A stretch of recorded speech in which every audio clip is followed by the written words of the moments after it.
Gaano ba katibay at kalalim ang pananampalataya mo sa Panginoong Diyos? Kaya mo bang ipaglaban ang iyong paniniwala sa kampo ng kadiliman? Nakatayo noon ang isang binatang bulag sa gitna ng kagubatan. Tanging ang ingay, pang-amoy at pakiramdam sa paligid ang nag-iisang sandalan ni Kuya Mario o ang kanyang nagsisilbing mga mata, mga paa niya sa lahat ng hamon niya sa buhay. Paano kung isang araw, ang ipinagkait na paningin sa kanya ay muling bumalik at ang kanyang inaasahan na magandang kulay ng mundo ay kapahamakan lang pala ang dala para sa kanya? Lalaban kaya siya o matatakot dahil ang inaakala niyang paraiso ay lagim pala ang kahihinatnan? Magandang araw nga po pala sa inyo, Sir Blair. Lalong-lalo na po sa mga kagaya kong sumusuporta sa inyong mga YouTube channel. Ako nga po pala si Buboy. 10 taong gulang po ako noon sa kwentong ibabahagi ko sa inyo. Kakaiba po ang istoryang maririnig ninyo dahil naging parte po ako sa karanasan ng isang taong sinubok ng Panginoong Diyos upang mas lalong maging matatag sa buhay. Narito rin po sa kwento ko ang paniniwala ng isang pare na mas piniling maging isang manunugis o antingero. Ano nga kaya ang dahilan at humantong sa pakikipaglaban sa mga aswang ang buhay ng 2 taong ito? Ang kwento ko nga po pala na ibabahagi sa inyo ay naganap taong 1980. Muli, ako po si Buboy at ito ang aking kwento. Tay, bigla pong nagbago ang simoy ng hangin at nararamdaman ko pong merong mga kakaiba sa paligid. Oo anak, kaya bilisan mong paglalakad. Wala pa namang kasama sa bahay sina Nanay Iska at Mario. Ay, napansin niyo rin po ba? Wala pong nakasinding kasera sa mga bahay po na nadadaanan po natin. Madilim po tuloy at hindi ko po halos makita ang daan. Natural lang yan anak, lalo na at may posibilidad na baka dito na umatake ang mga aswang. Kaya nga sige na, bilisan na natin, tumakbo na tayo. Pasado 8:00 ng gabi, habang kami ay naglalakad sa mabatong kalsada, nakarinig kami ni tatay ng kakaibang ingay sa paligid. Nanggaling kami noon sa pagtitinda ng mga walis tingting. Ito ang hanap buhay naming mag-ama.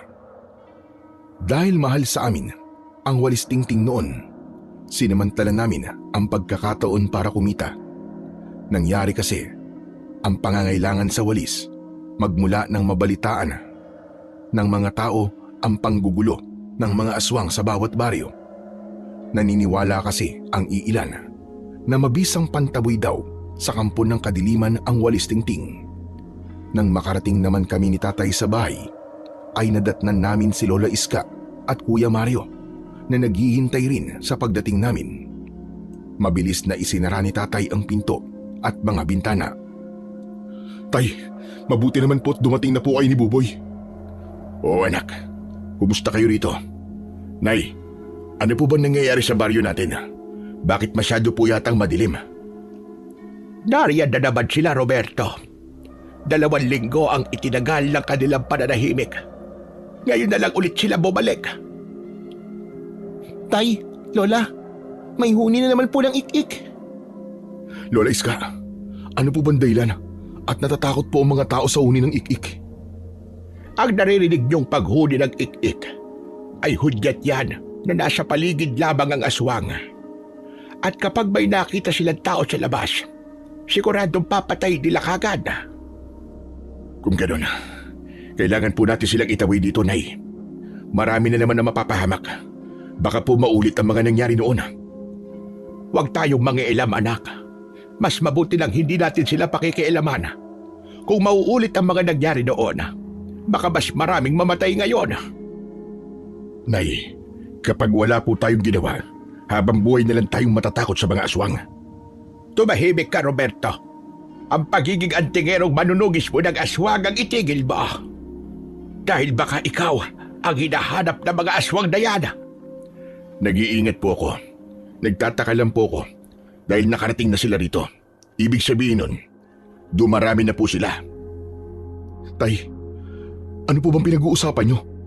Sino pong antingerong manunugis po ng aswang? Ang tatay mo, ang antingerong manunugis, Mario.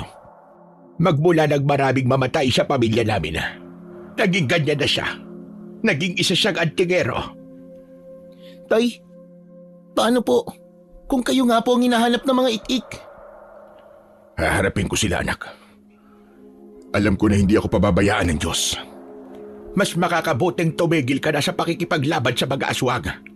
Paano kung ikaw naman na mapahamak? Paano na ang mga anak mo? Pero Nay, hindi ko po kayang hayaan na lamang na may mabiktima na naman na inosente. Kailangan may humarap sa kanila para matigil na ito. Hindi nga ganun kadali, Roberto. Naiintindihan mo ba ako? Paano kung ang kumilos naman ay ang mababangis na mga aswang?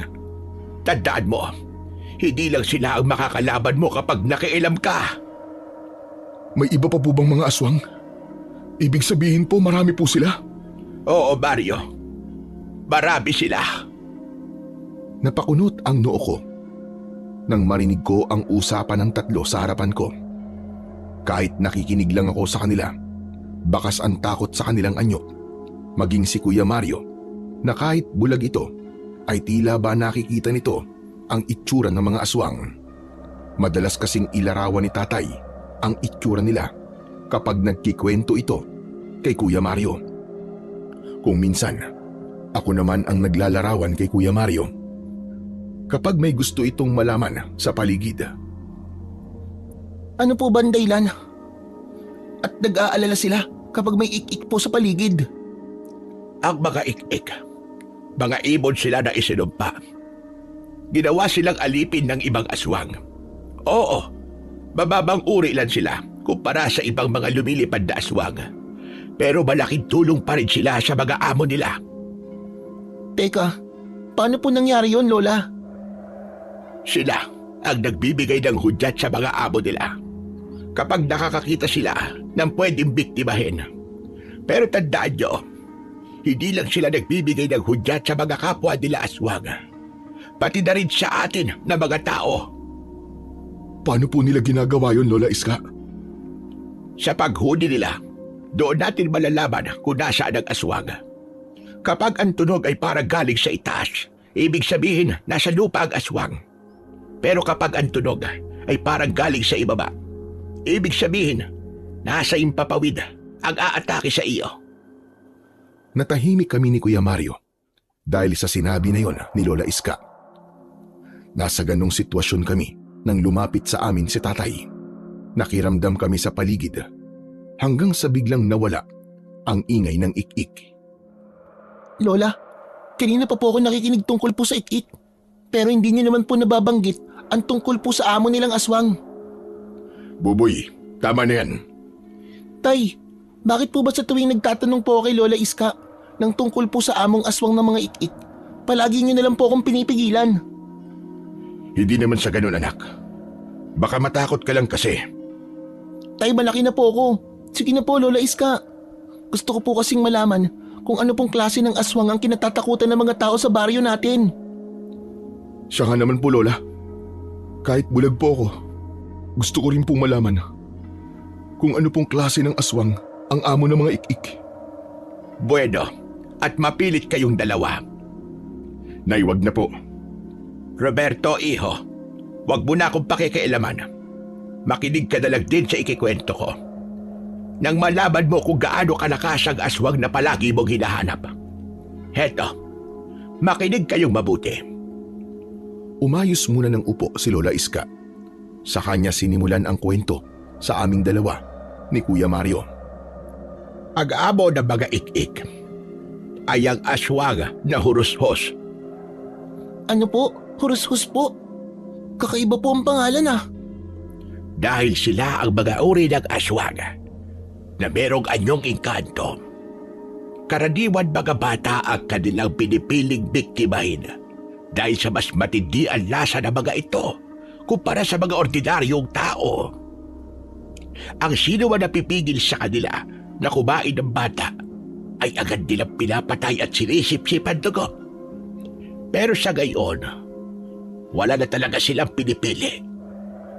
Delikado po pala ako dyan, Lola Iska. Oo, Buboy. Talagang delikado ka. Ano po ba ang kahulugan ng pangalan pong Hurushus? Ang pangalang Hurushus ay nangangahulugang nilalang na nakatira sa isang naglalakad na bahay. Po, ano naman po ang kakayahan ng aswang na Hurushus?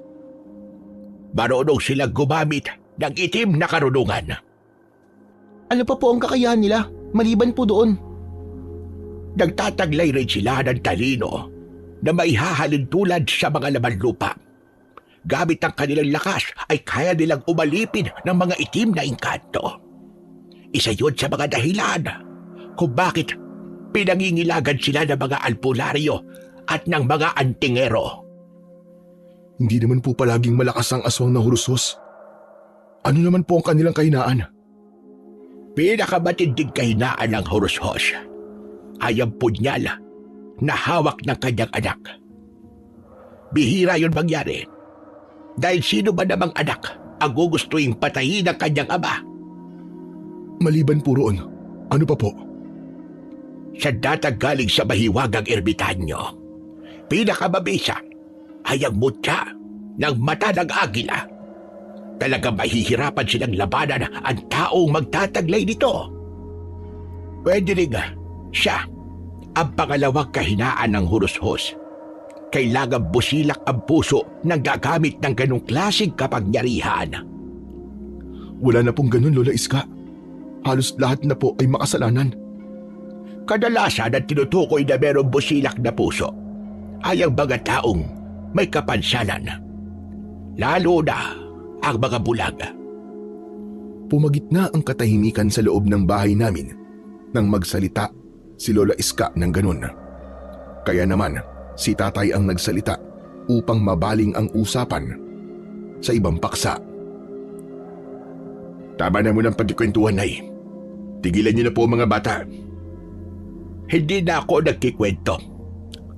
Teka, parang wala na ako naririnig na ingay sa paligid. Tama. Wala na rin po kung naririnig na ik-ik.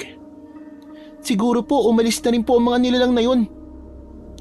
Hindi pa rin tayo dapat magpabaya. Baka mamaya nandyan lang sila sa paligid. Naghihintay ng tamang pagkakataon para umatake at kunin ton si Buboy. Tayo naman bakit po ako? Kasi ikaw lang ang bata rito.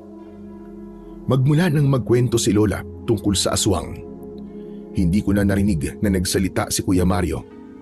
Lihim naman kaming nagkatingi ng tatlo dahil sa pag-aalala.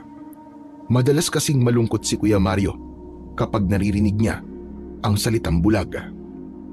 Ayon kay Lola Iska, inatake raw sila ng aswang noon at tinuluan daw ng laway ng mga aswang ang mga mata ni Kuya Mario hanggang sa nauwi sa impeksyon at naging dahilan ng pagkabulag niya.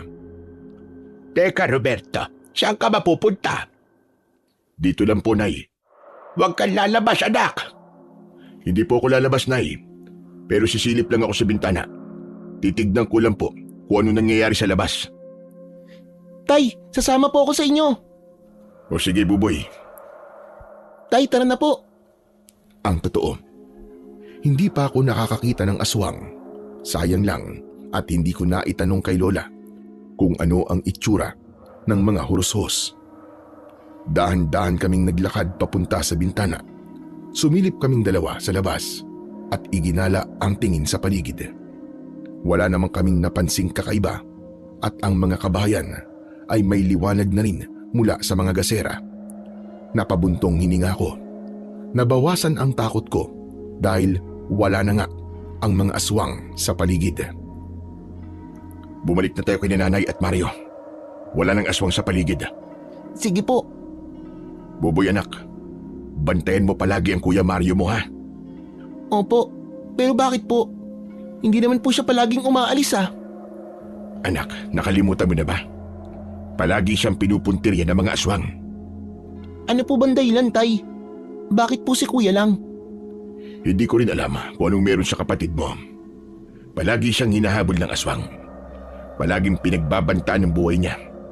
Mabuti na lang at bulag siya. Hindi niya nakikita ang nangyayari sa paligid niya. Kaya po ba madalas po tayong lumilipat ng bahay dahil iniiwas niyo po si Kuya Mario? Ganun po ba? Oo anak. Ay naku, nag-aalala na nga ako eh.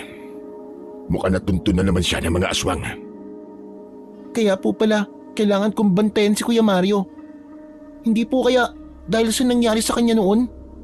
Maaari. Basta atin-atin lang to ha. Opo, Tay. Wala kaming kaalam-alam na si Kuya Mario ay malakas pala ang pandinig. Kahit ilang metro ang layo namin sa kanya, ay naririnig pala niya ang aming pinag-usapan. Nang mga panahon na yon, mas marami palang alam si Kuya Mario kesa sa akin. Ni hindi napapansin ni Lola Iska na humihigpit ang kapit ni Kuya Mario sa tungkod nito na gawa sa bagakay o katawan ng kawayan na may bilog na kasing sukat ng daliri ng tao. Apo, bakit wala kang kibo? Tsaka nanginginig ang kamay mo? Wala po Lola Iska. Pagod lang po ako. Aba, magpahinga ka na kung ganon. Gusto mo na ba matulog sa kwarto mo? Opo Lola Iska. Boboy Apo, gusto na raw matulog ni Mario. Halika na. Matulog na rin kayo. Dahil sa sigaw ni Lola Iska, ay tinapos na namin ni Tatay ang aming usapan. Pagpasok namin sa loob ng bahay, ay lumapit si Tatay kay Lola Iska. Ako naman ay umalalay kay Kuya Mario. Nay, pwede ba nating sindihan ng gasera? Wala na po akong nakikitang kahinahinala sa labas eh. Mabuti kung ganon. Si Mario kasi ay gusto na rin magpahatid sa silid niya. Sinindihan ni Lola Iska ang gasera at kumalat ang liwanag nito sa buong bahay. Saka ko naman, inalalayang maglakad si Kuya Mario papasok sa loob ng silid nito. Kuya Mario, lalabas lang po ako ah. Magpahinga ka na po. Sige Buboy, salamat. Tinapik ko ang balikat ni Kuya Mario bago ako umalis sa loob ng kwarto nito. Nadatnan ko naman na nag-uusap sina Tatay at Lola Iska. Sabi ko naman sa iyo, hanggat hindi tayo nangingialam at hindi lumalabas ng bahay, wala silang magagawa sa atin. Alam ko naman po yun, Nay. Pero hindi pa rin tayo dapat maging kampante. Oo, ligtas po tayo ngayong gabi. Pero hindi po natin alam kung anong mga gagawin nila sa susunod. Kailangan natin silang paghandaan, lalo na kung bigla silang susugod dito. Huwag mo silang harapin. Una pa lang, tutol na ako sa mga ginagawa mo. Pero baka nakakalimutan mong si Mario ang iniingatan natin dito. Kung may umatake rito at makita nila ang anak mo, lilipat na naman tayo ng ibang lugar panigurado. Sabi ko na, doon na naman po pupunta ang usapan natin. Iniisip ko lang naman ang kapakanan nating lahat, Roberto. Pagod na rin ako magpalipat-lipat ng tirahan. Alam niyo po kung bakit ako nagkakaganito, Nay. Kung hindi niyo po ako naiintindihan, wala na po akong magagawa. Ang kaligtasan mo lang din naman ang iniisip ko. Ako rin naman po. Kaligtasan niyo rin ang iniisip ko. Pati na rin yung mga kababaryo natin. Ayoko pong pumayag na mamuhay tayo na palaging natatakot sa tuwing humuhuni ang itik. Sila ang may utang sa akin.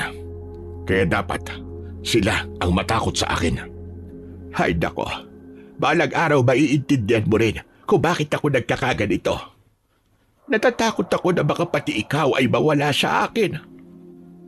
Anak, hindi ko kakayanin pag nangyari yon. Naniniwala po kung may dahilan kung bakit nandito ako ngayon. Kaya kung kumikilos po ako ngayon, kaloob po ito ng Panginoon. Dahil sa pagtatalo, hindi nila napapansin na kanina pa akong nakikinig sa kanilang usapan. Bakas sa muka ni Lola Iska ang pag-aalala para kay tatay. Pagkatapos ng gabing yon, hindi kami nakampante dahil madalas din kaming gabihin ni tatay sa pag-uwi galing sa pagtitinda ng mga walis. Nagdadala na kami ng maliit na patalim para may panlaban kung sakaling may makasalubong kaming aswang. Isang gabi, habang pauwi na kami sa bahay, kinausap ako ni tatay. Tay, napansin niyo po ba? Ilang araw na pong tahimik ang gabi natin ah. Oo anak, baka sa ibang baryo sila nanggugulo. Pero wala naman po tayong nababalitaan na may nananalasa po sa ibang baryo. Wala rin pong chismis na may nabibiktimang tao. Kaya nga paghandaan natin ang muli nilang pagbabalik sa baryo natin. Opo, Tay.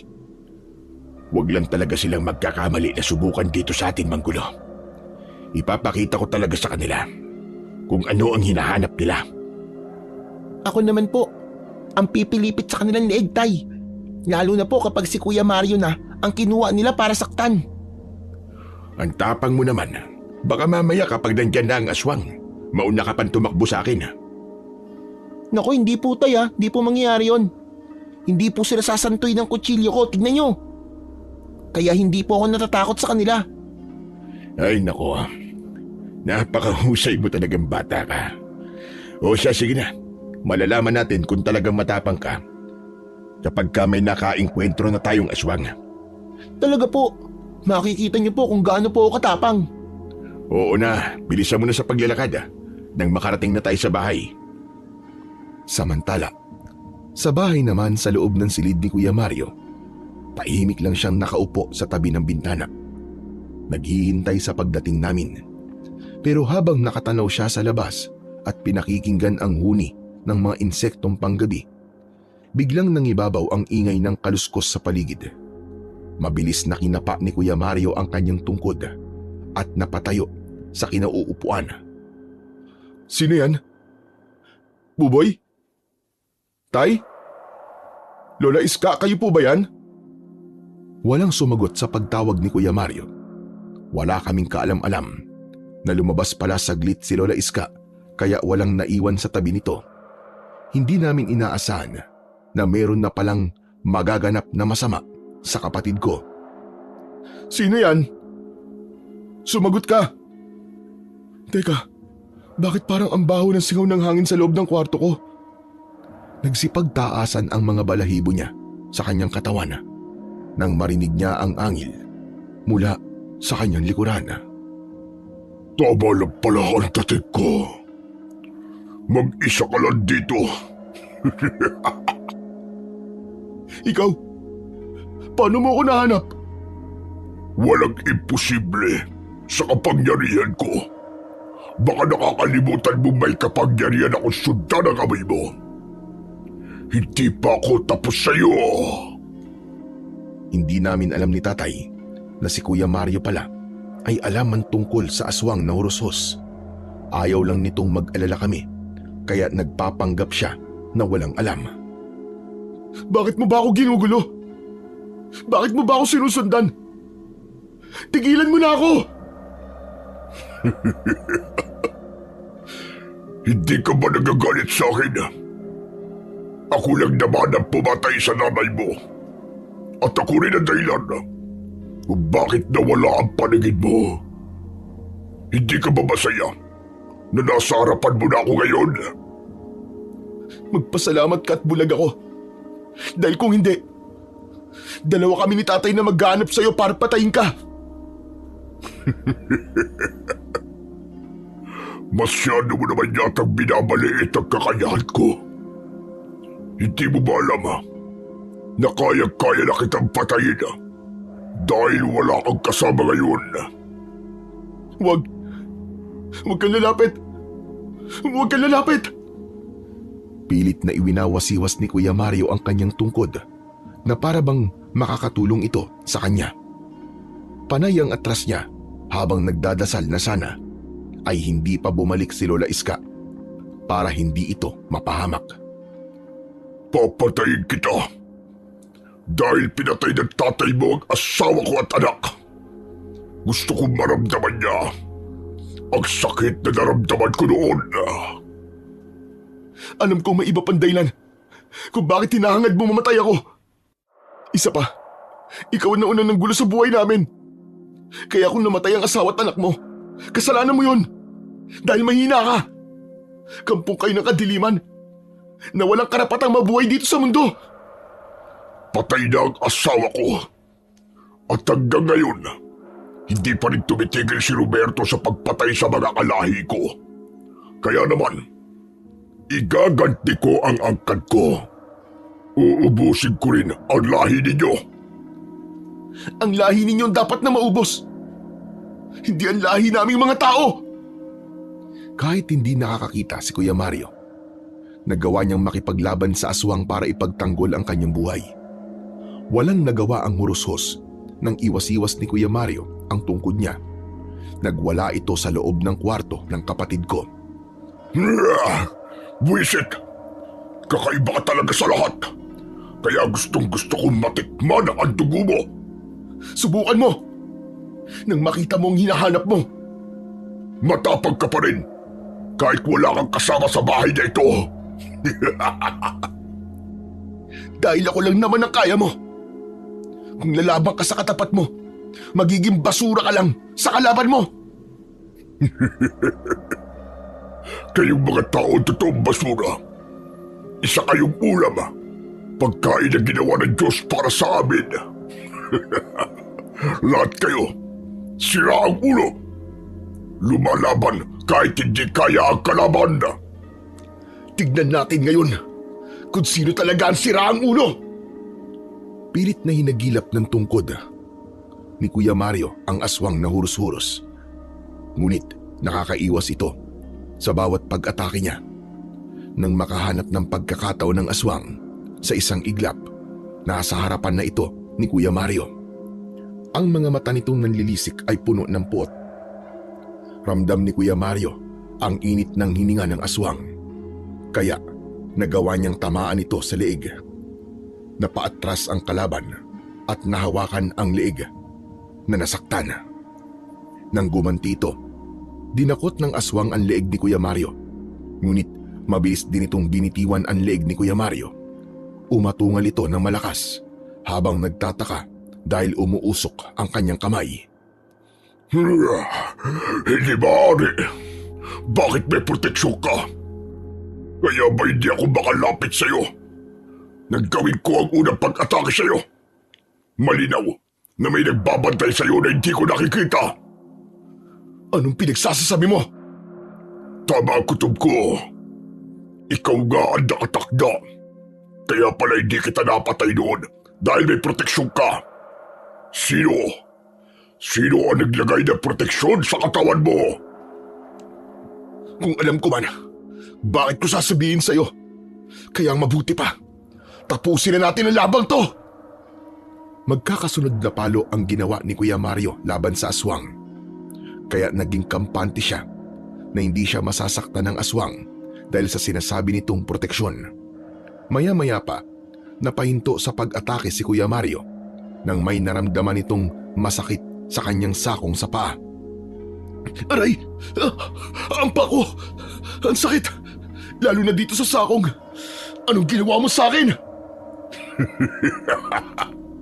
Akala mo ba ay hindi ko alam ang kahinaan ng proteksyon na kahit na anong orasyon sa katawan ng tao? Pinag-aralan ko na ang bagay na ito at pinaghandaan na kita. Napaluhod si Kuya Mario sa sahig habang hindi makatayo dahil sa pananakit ng kanyang paa.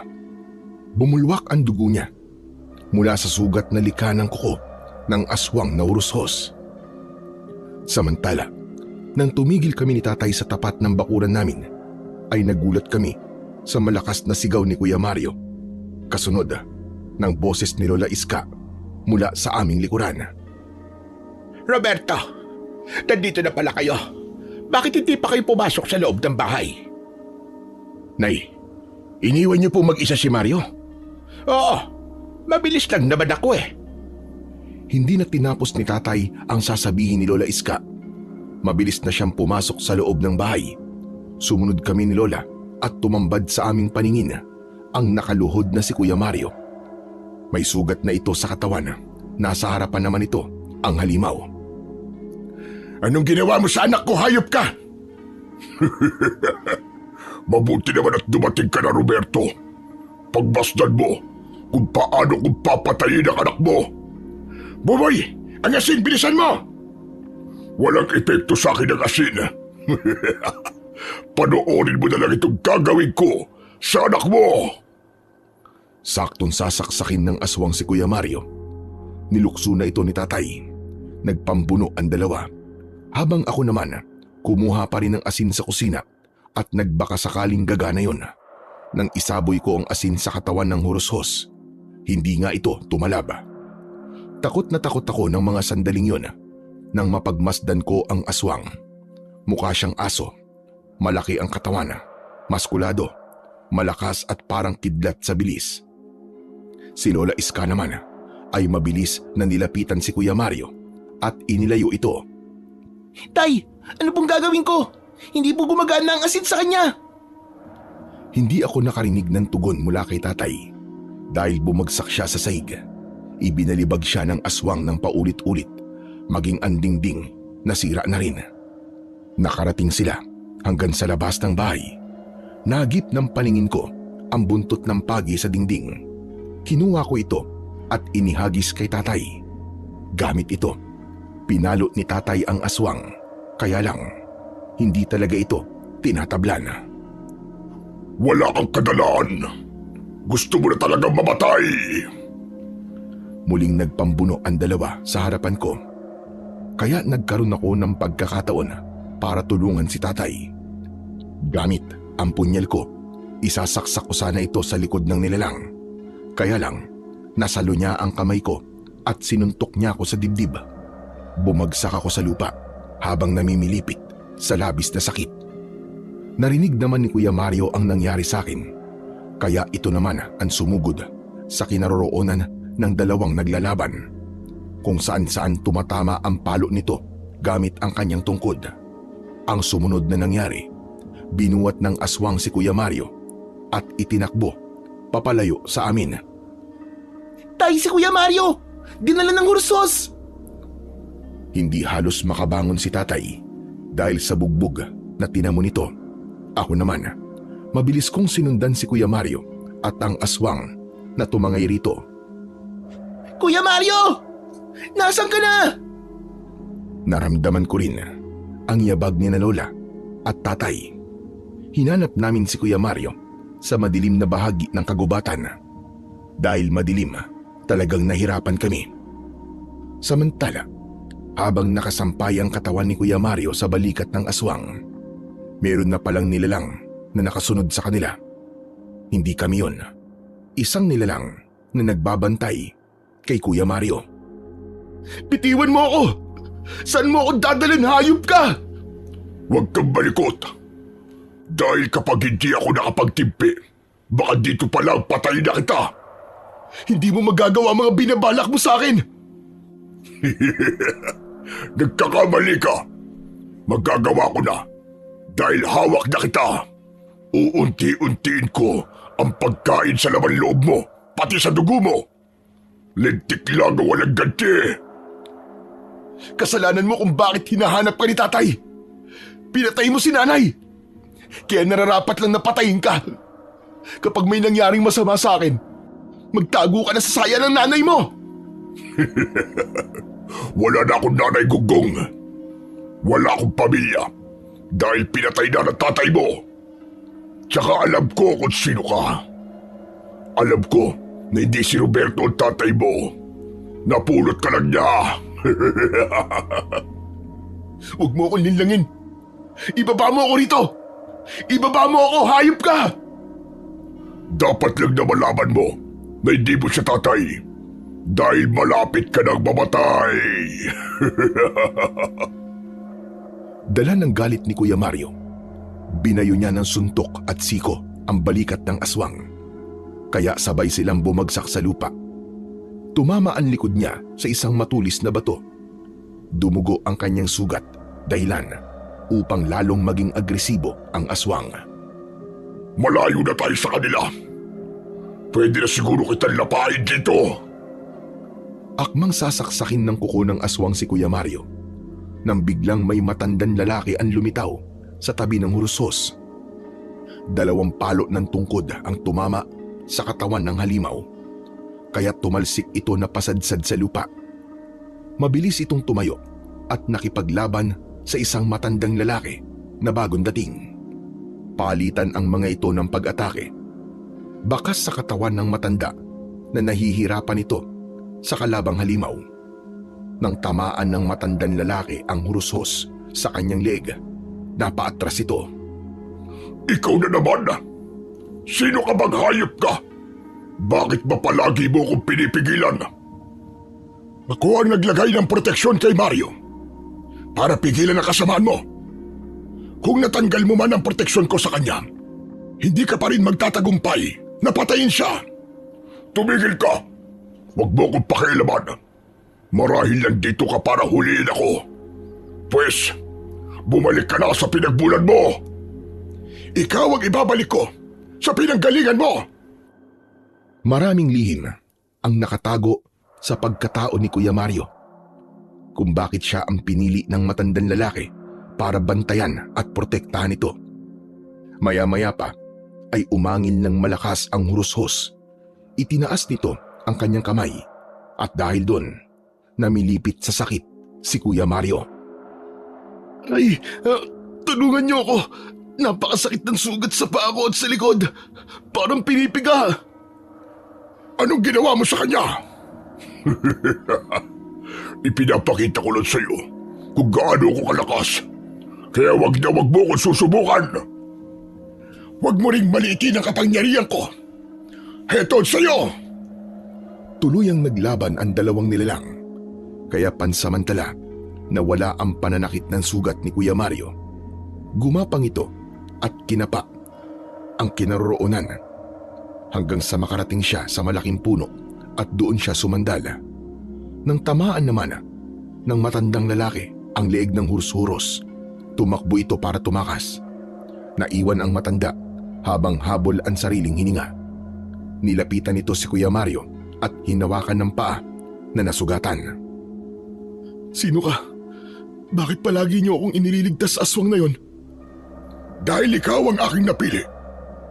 Hindi ko hahayaan na mapahamak ka. Pinili po? Para po saan? Piniling maging bagong tagapangalaga sa mutya ng mata ng agila. Teka, hindi ko po kayo naiintindihan.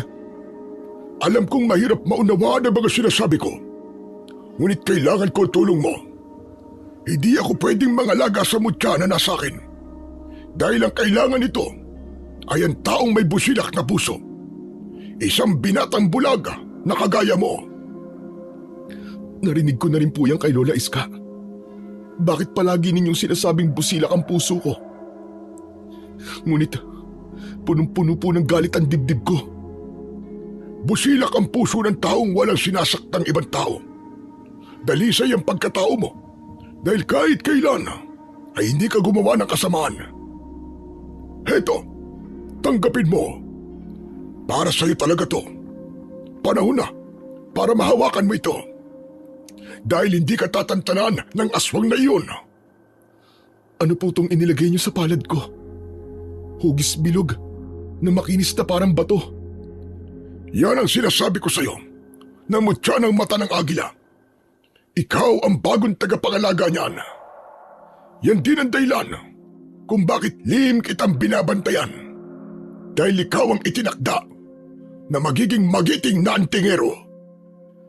Ibig sabihin, kayo po ang madalas kong nararamdaman na palaging nasa paligid ko?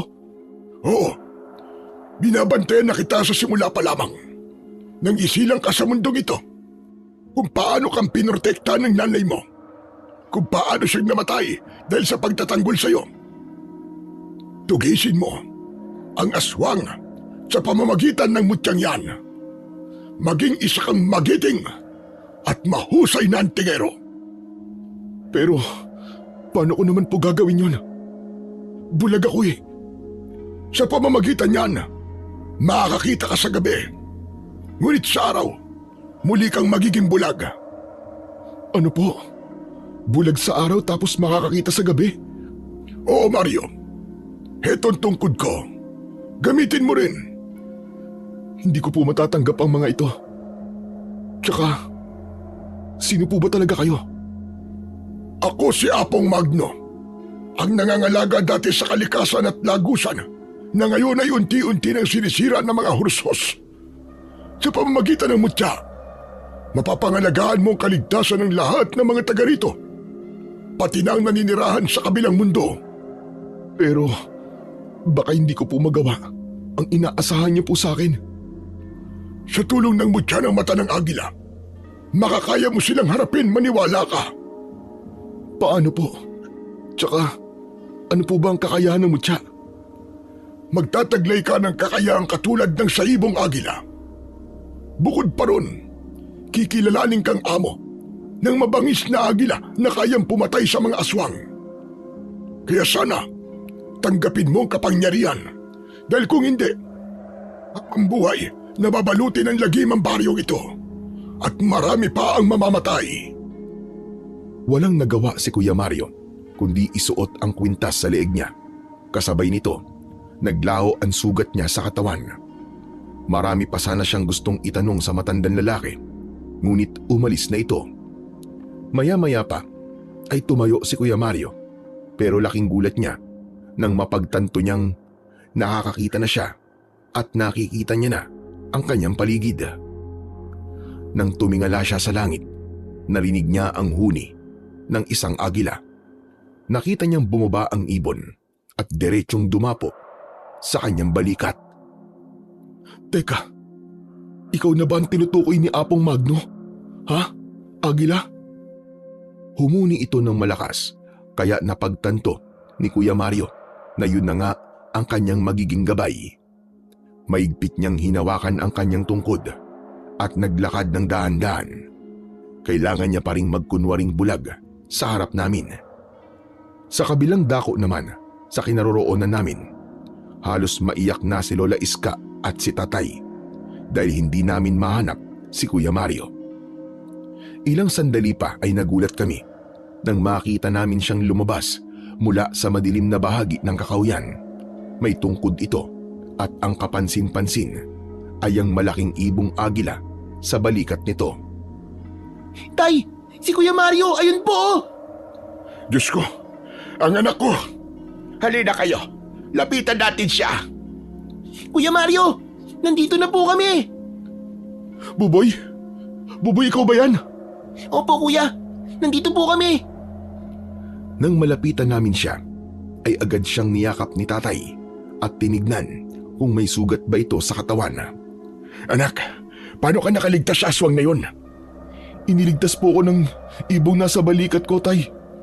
Mabuti na lang po at di niya ako iniwan. Isang agila ang nagligtas sa iyo. Agila po ba ang tawag sa ibong to? Oo. Hala, sige tara. Kailangan na natin magmadali. Umuwi na tayo. Ako ang umalalay kay Kuya Mario sa paglalakad, pauwi sa bahay, habang sina Lola Iska at Tatay naman ang nasa hulihan ng aming daan. Alam kong nagdududa sila sa kakaibang nangyari kay Kuya Mario. Dahil siguro sa presensya ng agilang nasa balikat niya. Si Tatay ang hindi nakatiis at nagtanong na ito kay Kuya Mario. Anak, hanggang ngayon ay hindi pa rin ako makapaniwala kung paano kang nailigtas ng isang agila mula sa kamay ng aswang na yun. Masyado siyang malakas para talunin ng isang ibon. Tay, di rin nga po ako makapaniwala kung paano po niya tinalo ang hursos. Inatake po niya ng tuka ang aswang tapos dinagit po niya. Sa dami nga po ng tama ng aswang, natakot na po itong umatake sa akin. Yun po ang narinig ko kanina kaya nalaman ko po kung paano po niyang kinalaban ng hursos. Hindi sinabi ni Kuya Mario ang katotohanan sa pagkakaligtas niya mula sa aswang na hursos. Pasensya ka na anak ha. Di lang talaga ako makapaniwalang matatakot ang aswang na yon sa tuka ng ibon. Kung sa bagay naman anak, sa laki ba naman ang agilang yan? Tiyak na matatakot siya sa tuka nito. Ewan ko po, Nay.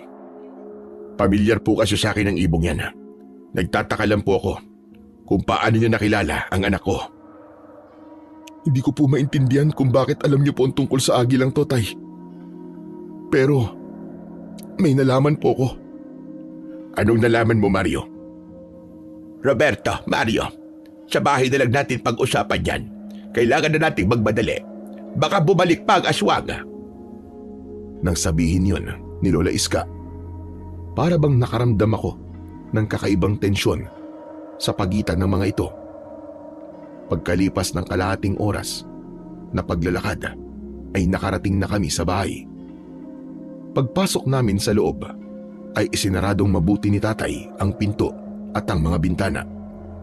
Nang umupo si Kuya Mario sa tabi ko ay nagtanong na kagad si tatay, habang ang ibong agila naman ay hindi umaalis sa pagkakadapo sa balikat ni Kuya Mario.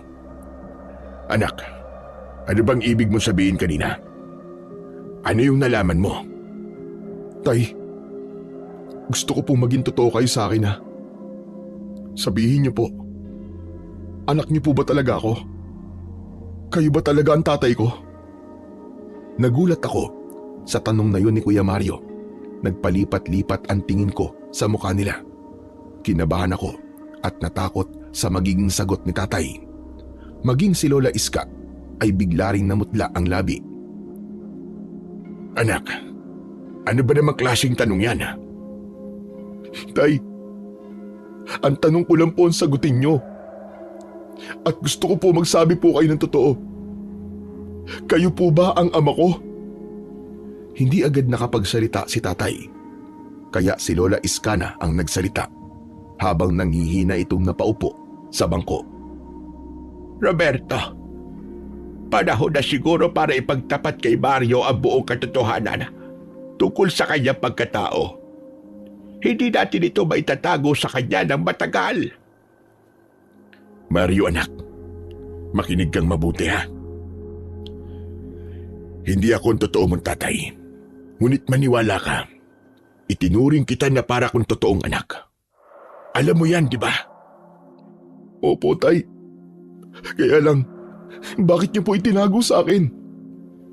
Kung pinagsakluban ng langit at lupa si Kuya Mario dahil sa kanyang mga natuklasan, mas natakot ako sa aking nalaman. Titig na titig ako kay tatay, maging kay Lola Iska na umiiyak na rin.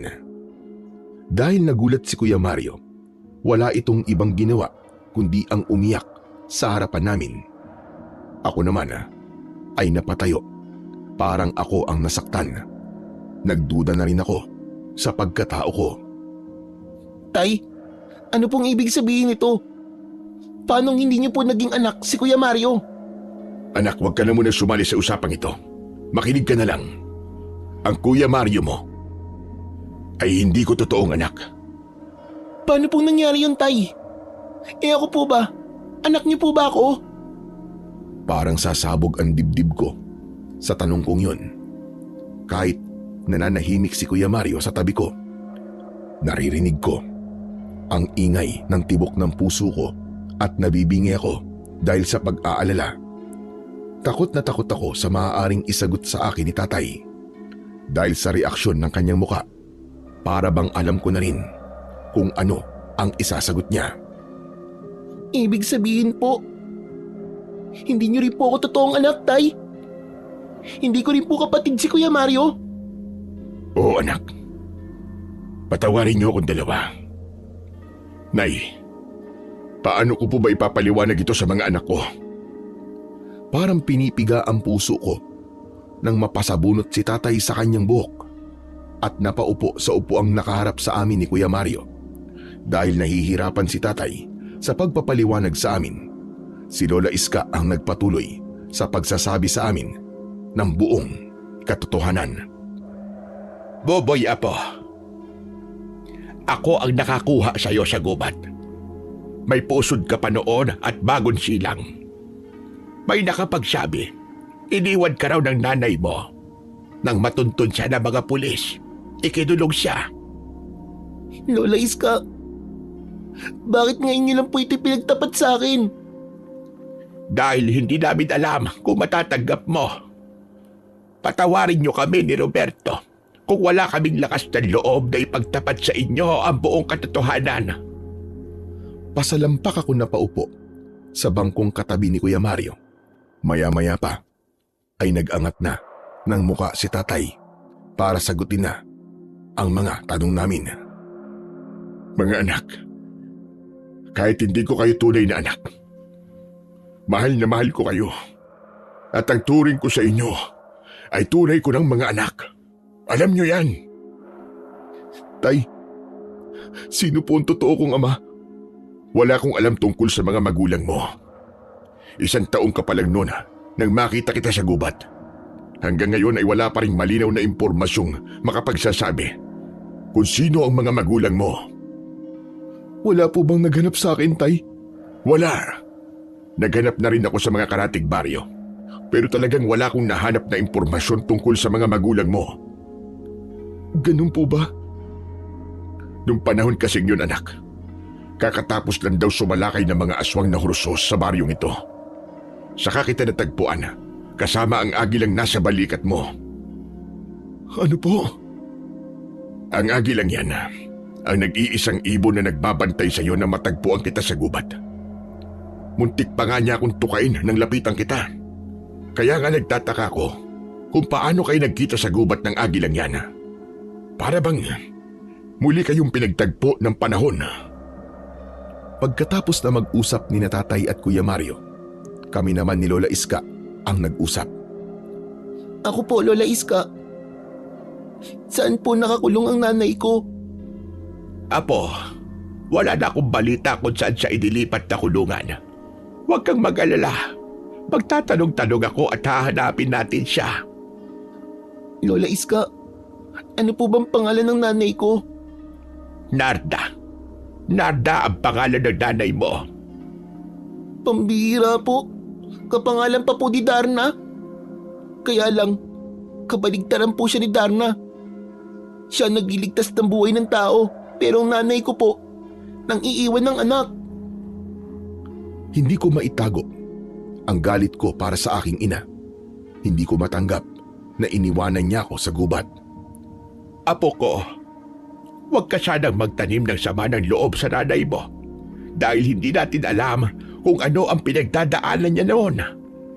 Kahit na po, hindi ko po maiintindihan ang ginawa niya sa akin, Lola Iska. Wala nang sasama pa sa inang nagtatapon ng kanyang anak.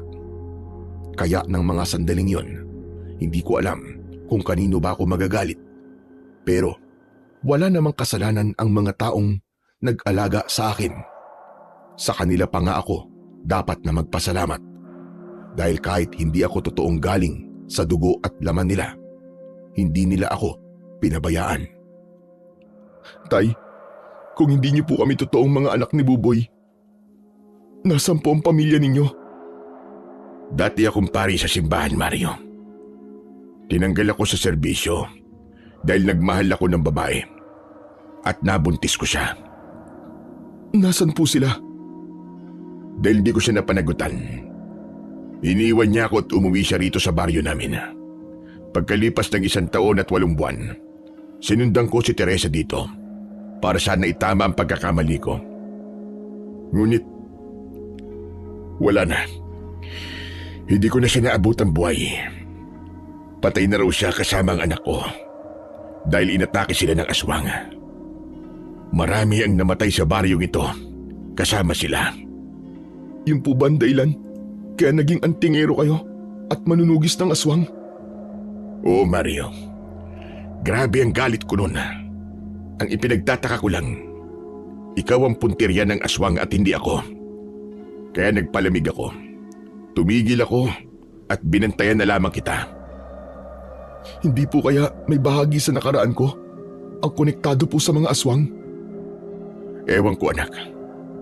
Kahit ano pa yun, hindi ko hahayaan na mapahamak ka at masaktan nila. Magdadaan muna sila sa ibabaw ng bangkay ko.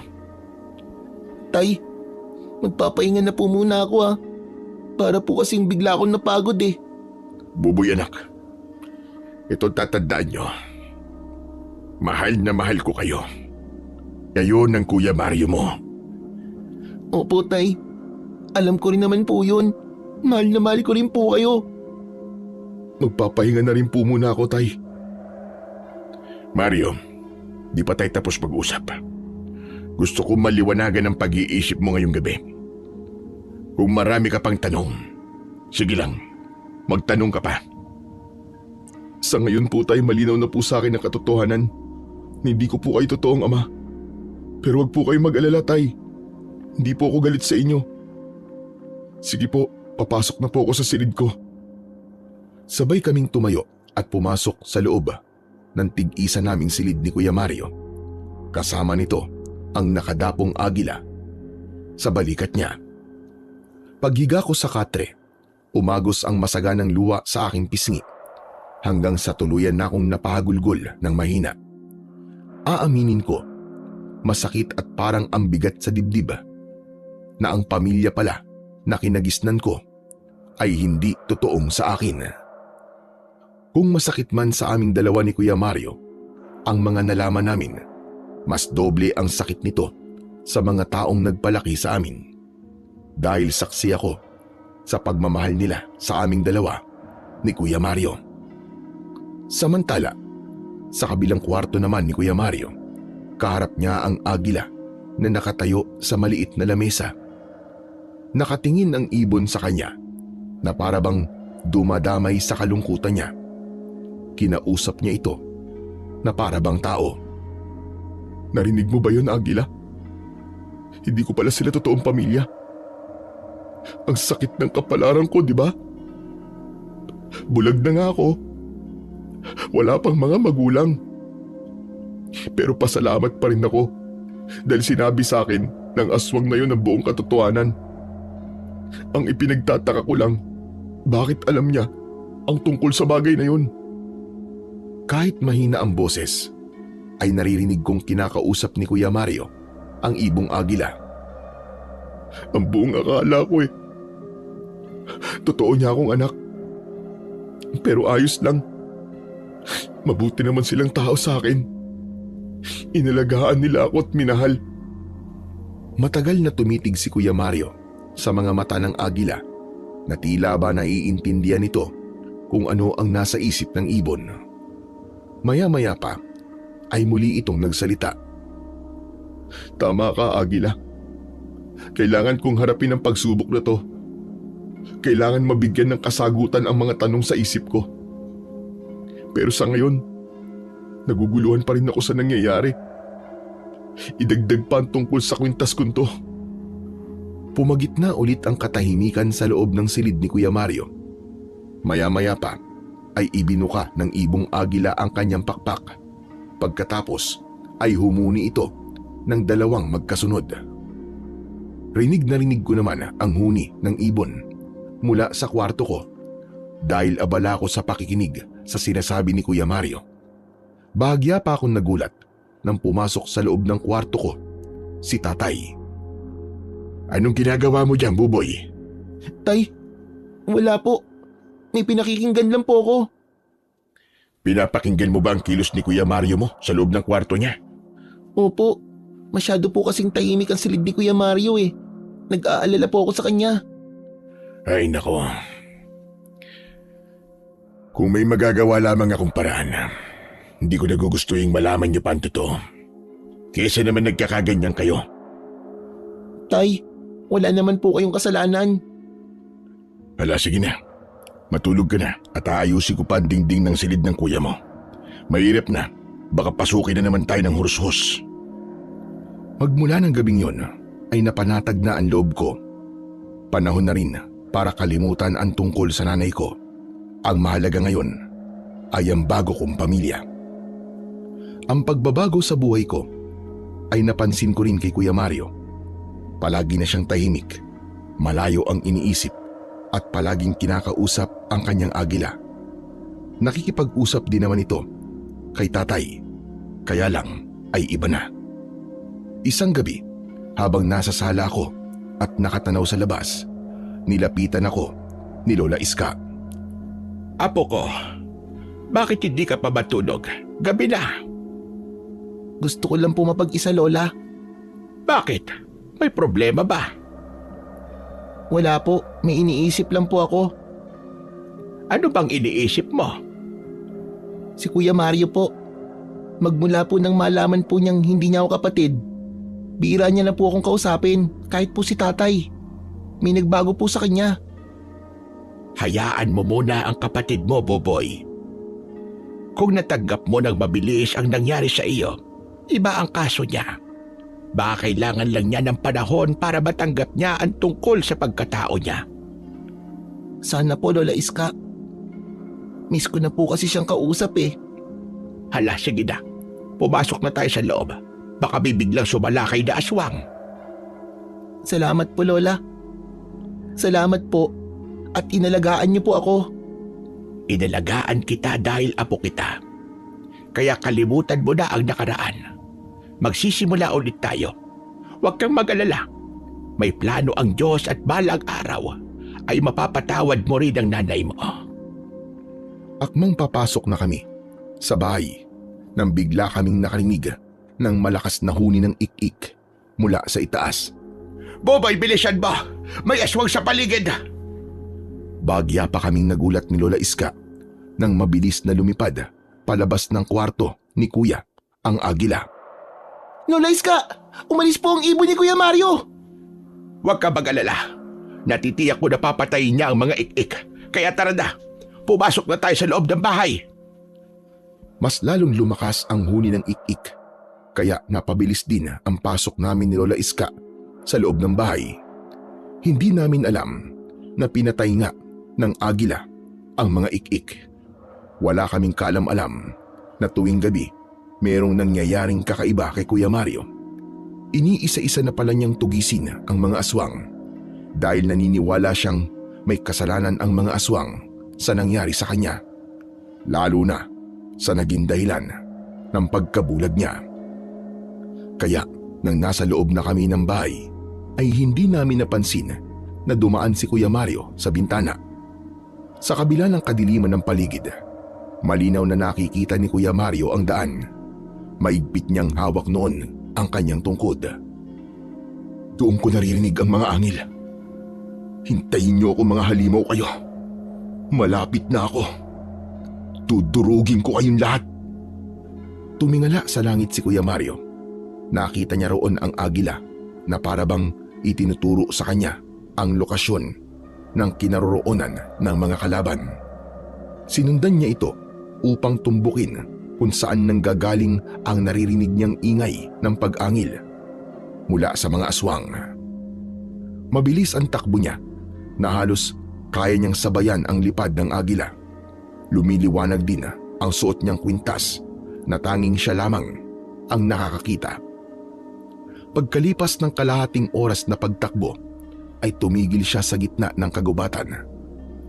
Tumambad sa kanyang paningin ang isang hanay ng mga aswang na hurushos.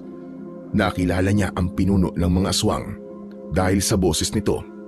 Hindi siya makapaniwalang ganun pala ang itsura ng hurushos. Mapupula ang kanilang mga mata at higit silang matangkad kesa sa ordinaryong taas ng tao. Ngumisi ang pinuno ng mga ito habang tumutulo ang malapot nitong laway na may kasama pang dugo, habang ang mga alagad nito ay lahat nakatingin kay Kuya Mario. Mabuti naman at narinig mo ang panyaya ko. Kasama ko nga pala ang aking mga alagad. Sila ang nagsabi sa akin na ikaw raw ang bumira sa mga tauhan ko sa talipapa. Ibinalita rin ba nila sa'yo kung gaano ako kalupit? Teka, hindi ka na bulag? Ano sa tingin mo? Makakapunta ba ako rito kung bulag ako at hindi ko kayo nakikita? Ibig sabihin, nakikita mo na kami? Ang hina naman pala ng isip mo eh. Naging pinuno ka pa. Wala ka naman palang silbi, gunggong. Huwag mo akong pagsasalita ng ganyan. Baka nakakalimutan mong may atraso ka pa sa akin. Ikaw ang may atraso sa akin, hayop ka. Naniniwala akong ikaw ang naging dahilan kung bakit ako nabulag. Kung bakit nasira ang buhay ko. Dahil sa inyo! Pinaikot ni Kuya Mario ang kanyang tungkod. Hindi namin akalain ni Tatay at Lola Iska na habang nagpapahinga kami sa bahay, si Kuya Mario naman ay nakikipaglaban pala sa mga aswang. Kaya pala sa ilang araw na lumipas, mas marami ang natatagpo ang patay na aswang kesa mga tao. Siya nga pala, kumusta naman ang sinabi ko sa'yo? Nalaman mo na ba ang katotohanan hindi mo tatay si Roberto? Oo, dahil sa ginawa mo, nalaman ko kung gaano kalaki ang kasalanan mo sa akin, hayop ka. Kasalanan sa pagsasabi sa'yo ng katotohanan? Ano kaya kung magsanib pwesa na lang tayo? Imbis ako, si Roberto na lamang ang patayin mo. Hindi ko gagawin ang sinabi mo. Dahil mas gugustuhin ko pang mamatay ka kaysa patayin ang tatay ko. Hindi mo ako magagamit sa kasamaan mo. Matigas ka. Pues, wala na akong magagawa. Papatayin na lang kita. Sige, subukan mo. Nang makita mo ang hinahanap mo, sisiguraduhin ko sa'yo na dito na magwawakas ang buhay mo. Diablong buwang ka. Hindi sinasabi yan. Ginagawa yan. Malakas na itinukod sa lupa ni Kuya Mario ang hawak niyang tungkod. Yumanig ng bagya ang paligid at naramdaman ng mga aswang ang presensya ng kapangyarihan ni Kuya Mario. Nagsiatrasan ang mga ito at hindi yung nagustuhan ng pinuno nila. Isang tambak kayo mga inutil! Mga walang kwenta! Tao lang siya. Bakit natatakot kayo sa kanya? Natigilan ang pinuno. Nang makita nito ang nagliliwanag na mutya ni Kuya Mario, bumakas ang pag-aalala sa mukha nito, ngunit hindi ito nagpahalata. Teka, sandali lang. Bakit nasa iyo ang mutya ng mata ng agila? Huwag ka nang magtanong at wala ka rin pakialam. Kaya pala ang lakas ng loob mong hamunin ako. Dahil nasa iyo na ang mutya. Walang yata nagang matagdag yun. Papatayin ko siya. Bakit? Natatakot ka na ba, ha, Hursos? Ano bang meron sa mutyang to? At ganyan na lamang ang takot mo? Hindi mo na kailangan malaman pa. Kailangan mo na talagang mamatay. Dahil magiging banta ka sa buhay naming lahat. Mga kasama, patayin niyo ang bagong tagapangalaga sa mutya ng mata ng agila! Sige, Agila. Atakihin mo rin sila. Sugod! Patayin natin silang lahat! Mula sa himpapawid ay pabulusok na lumipad ang agila. Isa-isa nitong dinagit ang mga aswang at inilayo sila kay Kuya Mario. Sige, Agila! Ikaw na ang bahala sa kanyang mga alagad at ako naman ang bahala sa pinuno nila! Si Kuya Mario ang unang lumapit sa aswang na Hursos. Mabilis itong tumakbo, sabay palo ng tungkod sa katawan ng aswang. Naiwasan nito ang unang pag-atake ni Kuya Mario. Ngunit tinamaan ito ng pangalawang palo ni Kuya Mario sa leeg. Nagulat silang lahat sa kakaibang lakas ng kapatid ko. At hindi sila makapaniwalang nagawa nitong talunin ang pinuno ng mga aswang. Hindi ito maaari. Bakit napakalakas mo? Kaya nga kabahan ka na. Heto pa, saluin mo ang tungkod ko! Bawat pag-atake ni Kuya Mario sa kalaban ay napapaigik ito sa labis na sakit. Talagang nag-iiwan ito ng pasa at latay na umuusok kapag mas malakas ang paghampas. Ang kanya namang agila ay pinagtututukan nito ang mga mata ng mga aswang. Dahil hindi nila kaya ang lakas ni na Kuya Mario at ng agila, kumaripas ng takbo ang mga kalaban. Atras! Atras tayo! Hindi natin sila kaya dito. Doon tayo sa lugar natin kung saan ay mas magiging malakas tayo!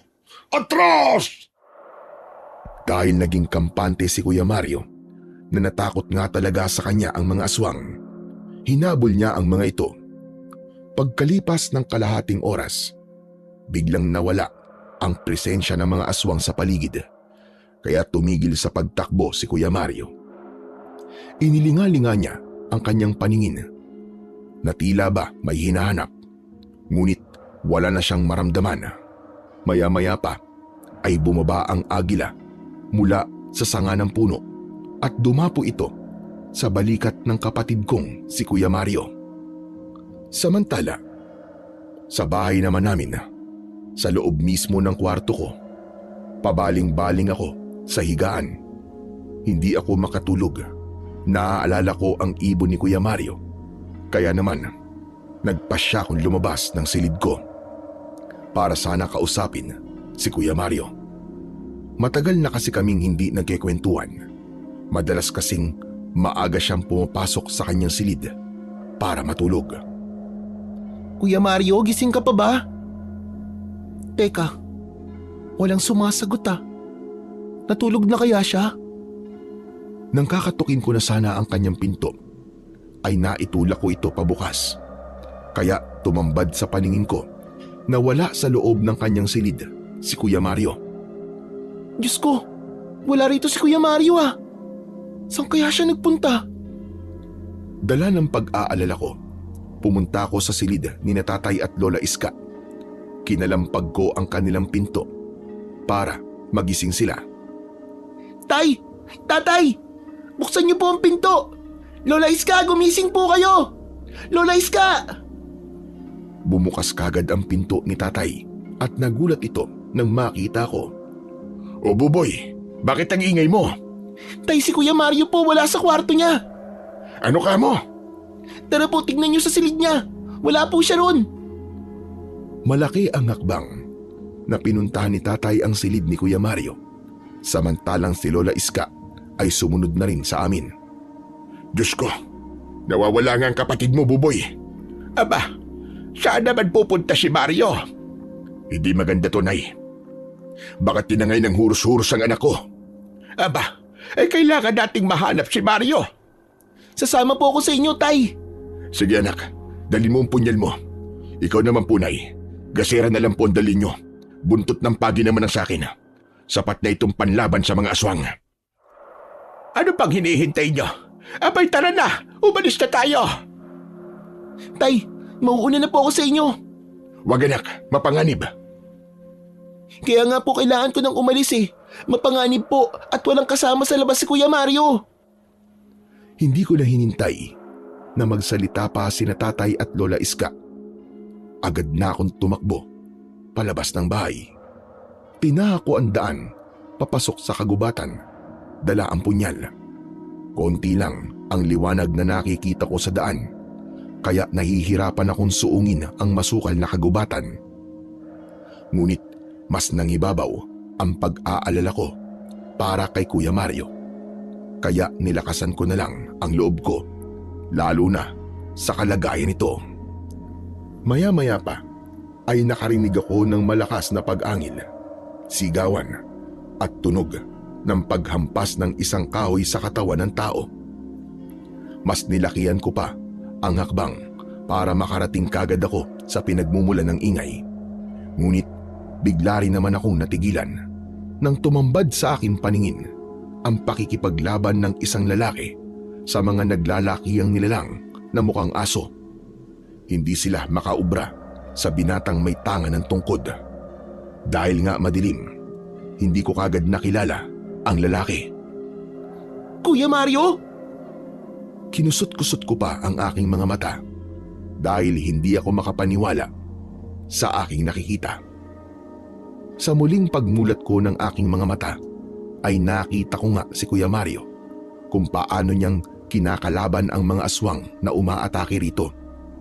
Hindi ako nakapagsalita at nanigas ang tuhod ko. Dahil sa tingin ko sa kanyang mga galaw, hindi na siya bulag. Napakagaling niyang makipaglaban. Bawat tamaan ng kanyang tungkod, napapaatungal dahil sa labis na sakit. Pinanood ko sila kung paanong nahirapang lumaban ang mga huros-huros kay Kuya Mario. Pero mas nagulat ako sa agilang kasama ng kapatid ko. Lahat ng mga aswang na nagtatangkang umatake kay kuya, sinasalubong nito at tinutuka sa mga mata. Ano? Bakit natatalo kayo ng isang tao? Mga inutil! Kasama ka ron, Halimaw. Kaya wag mong isisi sa mga alagad mo ang kahinaan mo. Hindi ako mahina. Ako si Asbar, ang Panginoon ng mga aswang. Wag mo kong binabaliit. Isa lang ang Panginoon, hayop ka. Walang iba, kundi ang nasa itaas lamang. Sa pamamagitan ko, ipapakita niya kung gaano siya kalakas na hindi magwawagi ang kagaya mong masama laban sa kanyang puwersa. Kaya tikman mo ang sakit ng kapangyarihang nanggaling sa kabutihan. Ay ko, tinamaan ako sa ulo ng tungkod. Napakalakas, parang mababasag ang bungo ko. Napaatras ang aswang na si Asbar, habang ang natitira naman niyang alagad ay umatake kay Kuya Mario. Ngunit wala rin silang nagawa. Bumagsak din sila sa lupa. Habang nakahiga ang mga ito, saka sila sasalakayin ng tuka ng agila. Sige, agila! Ubusin mo silang lahat! Wala kang ititira ni isa sa kanila! Lahat sila ay walang nagawa sa puwersa ni na Kuya Mario at ng ibong agila. Kaya hindi makapaniwala ang pinuno ng mga aswang na hurusos. Hindi siya makalapit sa kapatid ko. Samantala, sa kinaroroonan ko naman, hindi ko inaalis ang paningin ko kay Kuya Mario. Napakalakas ni Kuya Mario. Paano kaya nangyari na nakakakita na siya? Para siyang naging ibang tao sa kilos niya. Isa pa, ang agilang yun. Napakabangis niya pagdating sa pakikipaglaban. Parang ang hirap talagang paniwalaan ng mga nakikita ko ngayon. Sa kalagitnaan ng paglalaban ng mga ito, ay biglang tumigil ang mga aswang at kinausap si Kuya Mario. Habang ako naman ay nagtago sa likod ng puno para pakinggan kung ano ang kanilang pinag-uusapan. Kahit na anong mangyari, ay kukunin ko ang mutya ng mata ng agila sa'yo. Ako ang dapat na magmamayari niyan. Yan ang dahilan kung bakit ako narito sa mundo ninyo. Huwag kang umasa na makukuha mo to sa akin. Tao ka lang din na kagaya ko. Pareho lang din tayo na nanghiram ng lakas sa kapangyarihang elemental. Hindi ako nanghiram ng lakas. Kaya kitang durugin sa pamamagitan ng itim kong kapangyarihan. Itinaas nito ang kamay para gamitin ang itim na kapangyarihan. Ngunit nabigo ito. Bakit? Bakit ganoon? Hindi ka tinatabla ng kapangyarihan ko. Dahil nga nasa akin ang mutya. Kaya wala kang silbi para sa akin. Wala kang laban sa kapangyarihan ko. Kung ganoon, lalabanan pa rin kita. Hindi ako makakapayag na hindi ko makuha ang mutya na yan. Gagamitin ko yan para magpalakas ng aking kapangyarihan. Hindi ka magtatagumpay dahil pipigilan kita. Kahit na anong mangyari, wala ka nang masasaktang tao sa baryong ito dahil ako na mismo ang makakalaban mo. Mula nga sa aking kinatatayuan ay kitang-kita ko kung paano silang naglaban. Sumugod na rin ang ibong agila sa mga hurushos. Nagkagulo sila nang hampasin sila ng tungkod ni Kuya Mario. Bawat tamaan ng sandata ni Kuya Mario ay talaga namang tumatalsik ng malayo na para bang may malakas na puwersa na tumatama sa kanilang katawan. Ganon din ang nangyari sa pinunong si Asbar. Pasadsad itong bumagsak sa lupa. Saka ito nilapitan ng kapatid ko at sinakal. Halos umangat ang paa nito sa lupa dahil sa lakas ni Kuya Mario. Bitiwan mo ang leg ko! Ang init ng kamay mo! Isang kamay lang ang ginamit ni Kuya Mario, ngunit hindi makapalag ang pinuno ng mga hurusos. Nakapagtaklob ako ng bibig. Wala nitong kahirap-hirap na ibinarag sa lupa ang maskuladong aswang na si Asbar. Halos hindi talaga ako makapaniwala sa mga nakikita ko. Maya-maya pa ay biglang dumating sina Tatay at Lola Iska. Maging sila ay nagulat din sa kanilang nadatnan. Dala ni Lola Iska ang gasera, kaya nakita ko kung paanong namutla ang labi nito. Para bang nakilala niya ang kalaban ni Kuya Mario. Idagdag pa ang katotohanang hindi nabulag ang apo nito. Hindi rin sila agad nakapagsalita. Tay, si Kuya Mario po hindi na po siya bulag. Nakikipaglaban po siya sa mga aswang. Kasama po ng agila niya. Napakahusay po nila, Tay. Diyos ko, hindi ako makapaniwala sa nakikita kong ito. Mahabagin langit. Si Mario nga ba ang nakikita ko? Opo, Lola Iska. Si Kuya Mario nga po yan. Diyos ko, ito ang dahilan kung bakit hinahanap ng mga aswang si Mario. Dahil siya naga, ang may busilak na pusong mangangalaga sa iniingatang butya ng isang mahiwagang ermitanyo. Ang dakilang antikero na pupuksa sa mga aswang. Ano po? May wagang ermitanyo? Di ba, siya po yung madalas na ikinikwento niyo sa amin ni Kuya Mario? Oo, apo. Siya naga ang tinutukoy ko.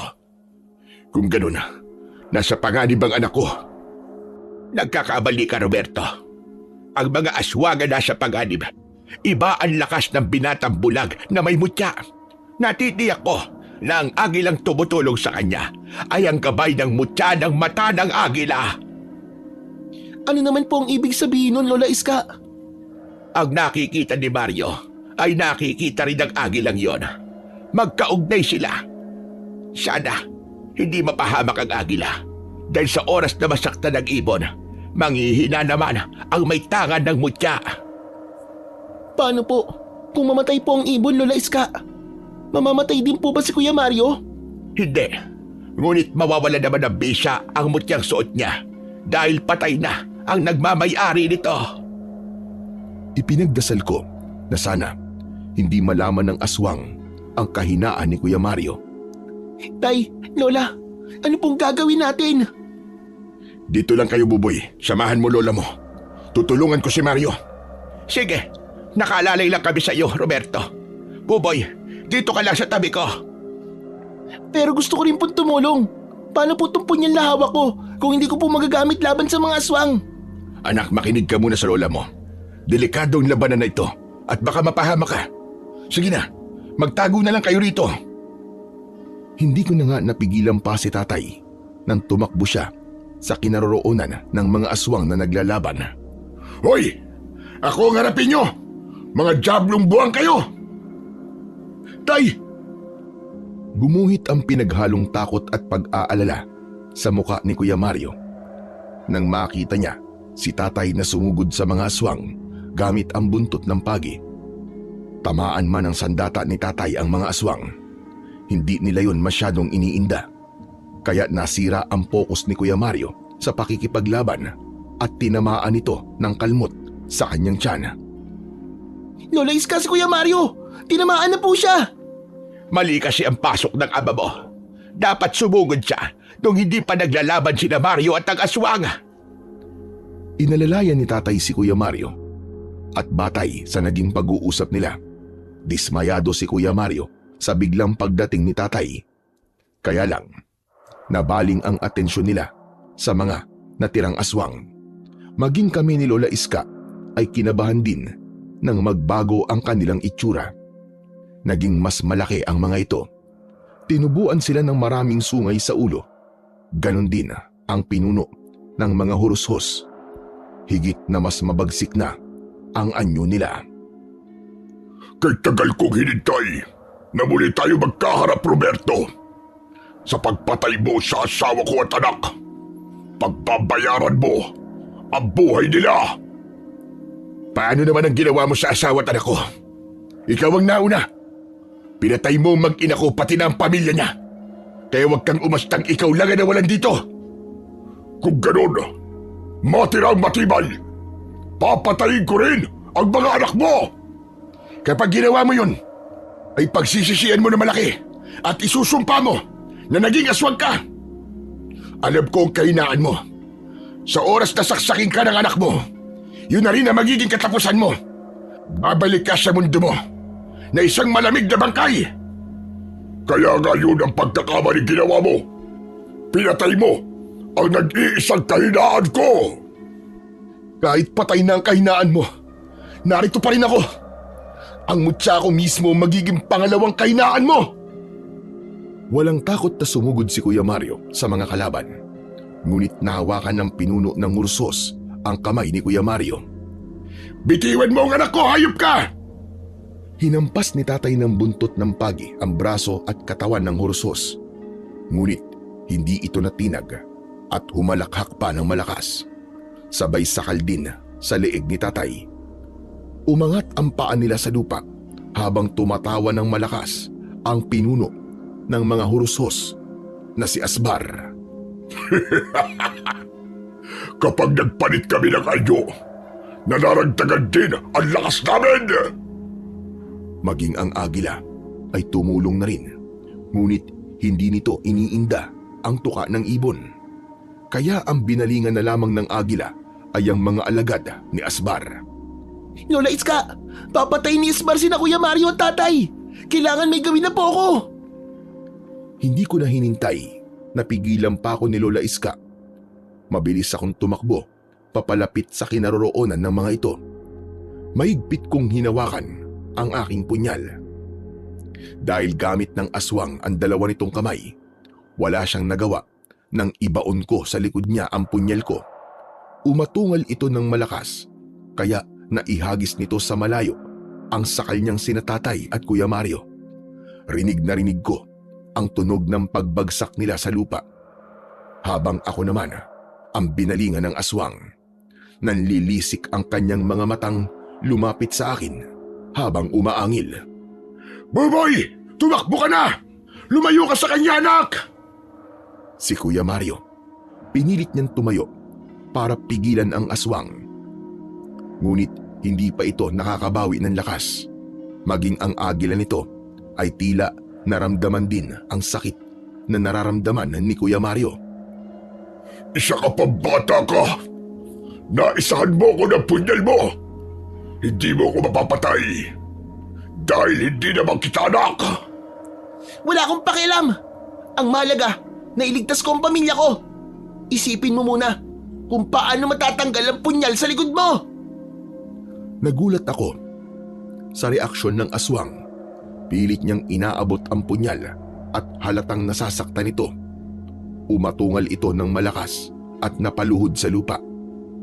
Bumangon naman si Kuya Mario at akmasa ng papaluin ng tungkod ang aswang na si Asbar nang biglang sumigaw si Lola Iska mula sa akin likuran. Huwag, Mario! Huwag mo munang patayin ang hayop na aswang na yan! Gusto ko munang malaman niya na unti-unti na siyang manghihina at mawawala ang pagiging aswang niya dahil ang kahinaan niya ay ang mismo niyang anak! Ano? Anong sinasabi mong matanda ka? Anak mo si Buboy. Kaming dalawa ni Roberto nag-alaga sa kanya.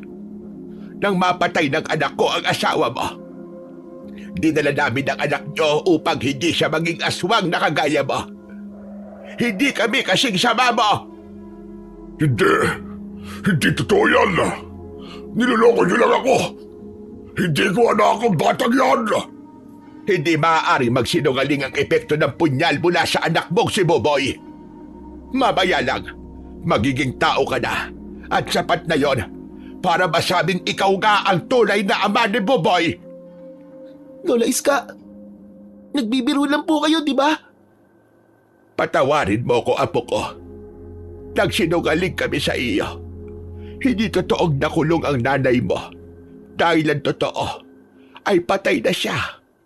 Napatay siya ni Roberto. Yun ang dahilan kung bakit naggugulo si Asbar. Hindi. Hindi po totoo yan. Nagsisinungaling lang po kayo. Hindi, anak. Yun ang katotohanan.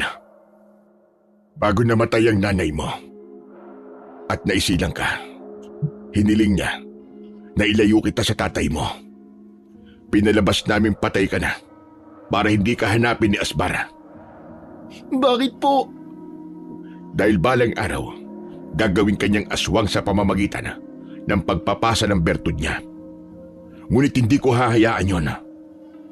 Patawarin mo ko, anak. Pero ito ang katotohanan sa pagkatao mo. Halos mabaliw ako nang marinig ko ang mga ipinagtapat sa akin ni na Tatay at Lola Iska. Habang hindi ko inaalis ang tingin ko sa aking ama na nakaluhod pa rin sa lupa. Maya-maya pa, tumambad sa aking paningin ang unti-unting pagbabago sa kanyang anyo. Naging tao na siya. Indikasyong mag-ama nga kami. Nanginginig ang katawan ko dahil sa labis na pagkabigla. Ngayong naging tao ka na, itatanggi mo pa rin ba na hindi mo anak si Buboy?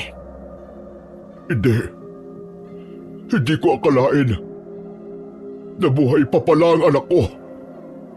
Hindi kami kasing sama ng iniisip mo, Asmar. Ikaw ang tunay na masama rito. Ikaw ang unang pumatay sa pamilya ko, Asmar. Anong pakiramdam nang mawalan ng pamilya? Hindi ba't masakit? Oo. Tama ka, Roberto. Patawarin mo ako. Kung ano ang ginawa mo sa kapwa mo, ay siya rin ang mangyayari sa iyo. Kadalasan doble ang sakit na ibabalik nito. Hindi. Hindi totoo. Wala akong tatay na aswang. Hindi totoo ang mga sinasabi nyo. Nagsisinungaling lang kayo. Bubuyan ako. Alam kong hindi mo agad matatanggap to. Pero ito talaga ang katotohanan. Patawarin mo ko, Buboy, sa ginawa namin sa iyo. Apo ko, ginawa namin ang lahat para lumaki kang mabuting tao. At hindi ka maging kagaya ng iyong ama. Kung naging masama siya, piliin mong maging mabuti. Huwag kang gagaya sa iyong ama. Yan ang sinabi ng iyong nanay bago siya namatay. Hindi ko sinasadya ang pagpatay sa kanya. Nagkataon lamang na nasaan yung aswang siya. Hindi ko rin alam na malapit na siyang manganak. Ngunit bago siya namatay, naipanganak ka pa niya dahil gusto niyang mabuhay ka. Para itama ang pagkakamaling ginawa ng tatay mo. Siya rin na nagsabi na ikaw ang kahinaan ng ama mo. Tay, Lola Iska, hindi po ako aswang. Hindi po ako kagaya ng aking ama. Hindi ka magiging aswang, Buboy, hanggat hindi mo tinatanggap ang bertud ng iyong ama. Diyos ko, hindi ko gagawing aswang ang anak ko. Patawarin mo ko, Buboy, anak. Hindi ko alam na anak kita. Muntik na kitang mapatay kanina. Pero dahil sa ginawa mo sa akin, napagtanto ko na napakasama ko pala. Ang dami kong pinatay. Ang dapat sa akin ay mamatay na rin. Nagtatalo ang kalooban ko habang pinagmamasdan ko ang aking totoong ama. Habang umiiyak ito sa harapan ko. Tao lang din ako at talagang lumambot ang puso ko. Dahil totoo, pinalaki ako ng tama ni na Tatay at Lola Iska. Nakita ko ang paghihirap ng kalooban niya na para bang ako ang nasaktan. Maya-maya pa, lumapit sa amin si Kuya Mario at hindi niya na itinuloy ang pagpalo ng tungkod sa katawan ng aking ama.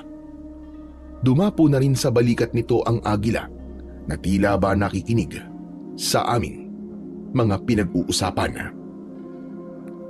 Sumusuko na ako sa inyo. Handa ko ng pagbayaran ng kasalanan ko.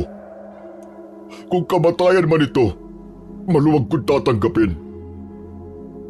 Iiwan ko ang anak ko sa inyo dahil alam kong kayo ang mas higit na may karapatang mag-alaga sa kanya. Sigurado ka na ba? Oo, Roberto. At maraming salamat sa inyo. Sa kabila ng ginawa ko sa inyo at sa pamilya nyo. Ito pa ang iginanti nyo sa akin. Wala akong kasing sama. Isa akong halimaw na walang kwenta. Sandali! Huwag mo sasaktan ang sarili mo, Asmar. Huwag ka rin magpapakamatay. dahil higit na mas kasalanan yon sa mata ng Diyos. Tanggapin mo ang iyong kasalanan at patawarin mo ang iyong sarili. Humingi ka rin ng kapatawaran sa Kanya. Asmar, iisa lang ang kahilingan ko. Bumalik ka na sa mundo nyo. Sa mundo ng mga engkanto. Hindi ka nararapat dito dahil kung mananatili ka rito, maraming magtatangka sa buhay mo at makakagawa ka lang ulit ng kasalanan. Dahil sa sinabing yon ni Tatay Roberto, ay sumang-ayon si Tatay Asbar. Mas lalo kaming nagulat nang merong malakas na liwanag na lumitaw mula sa balikat ni Kuya Mario. Ang agila ay naging isang matandang lalaki na mahaba ang balbas at bigote. Mahaba rin ang kanyang buhok na kulay puti na kasing kulay ng kanyang saya. Meron itong sariling tungkod at merong korona na para bang ginto. Hindi ko inaasahan na ito pala ang magiging wakas ng iyong kasamaan, Asmar. Apong Magno, ikaw pala ang agila. Oo, Asmar. Ako ang gabay ni Mario bilang bagong tagapangalaga sa mutya ng mata ng agila. Siya sana ang papatay sa iyo, ngunit nagbago ang takbo ng kapalaran mo dahil buhay pa ang nag-iisang kahinaan mo. Yun ay walang iba, kundi ang iyong anak. Nagulat din ako sa aking natuklasan. Maya-maya pa ay humarap ang mahiwagang ermitanyo, kina Tatay at Kuya Mario. Nais kong ipagtapat na ikaw, Roberto at Mario, ay totoong mag-ama. Ano po? Paano nangyari yun? Akala ko po patay na ang aking anak, kasama ng asawa ko. Nagkakamali ka dahil ako mismo nagbigay sa iyo sa totoo mong anak. Kung natatandaan mo, ako ang agilang nagbabantay sa kanya, hindi ba? Kaya ako rin ang nakakaalam kung sino ang totoo niyang ama. Siya ang anak ninyo, ni Teresa. Diyos ko, napaka-imposible. Kinilabutan po ako sa mga narinig ko sa inyo, Apong Magno. Hindi po ako makapaniwalang totoo kong ama, si Tatay Roberto. Oo, Mario. Kaya huwag kang magtanim ng galit sa puso mo. Dahil kahit kailan ay hindi kita pinabayaan. Hindi ka rin pinabayaan ng Diyos. Lalong-lalo ka na, Roberto. Kung tinalikuran mo man ang paninilbihan sa Panginoon, hindi ibig sabihin nun na hindi mo na siya pinaniniwalaan. Diyos ko, hindi ko po alam ito. Napaka-imposible na ang inaalagaan ko pala ay totoo kong anak. Walang imposible sa kapangyarihan ng Diyos. Kaya ang lahat ng mga nangyayari sa inyo ay may dahilan na sana'y magbigay sa inyo ng patunay na ang Diyos ay palaging nakatingin sa ating lahat.